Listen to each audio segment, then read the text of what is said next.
Salam sepakbola.com, saya Michael. Pertemuan antara Costa Rica dan Belanda ini akan menjadi yang pertama bagi kedua tim.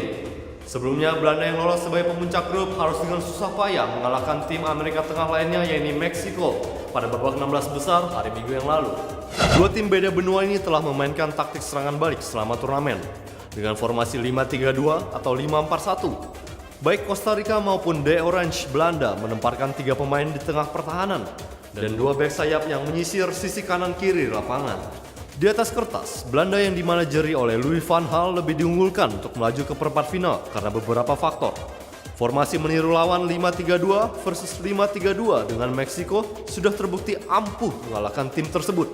Selain itu, Belanda yang menghindari perpanjangan waktu dan adu penalti dapat sewaktu-waktu diuntungkan dengan penalti di menit-menit terakhir waktu normal. Dan terakhir, kualitas pemain Belanda lebih baik dari Meksiko, apalagi lawan yang akan datang, Costa Rica. Costa Rica mesti berharap pemain andalan mereka, Bryan Ruiz dan Joel Campbell, dapat memberikan kemenangan untuk tim Ticos. Campbell membawa roh permainan, namun pada saat melawan Yunani, dirinya dijaga oleh pemain lawan dengan baik sehingga tak dapat berbuat banyak.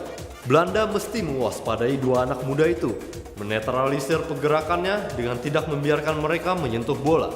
Dengan materi pemain cadangan yang berkualitas serta pengalaman dalam menghadapi tim Amerika Tengah lainnya yang di Meksiko, Belanda akan tampil meyakinkan dalam menghadapi Costa Rica. Kami memprediksi Belanda akan menangkan pertandingan dengan skor 2-1.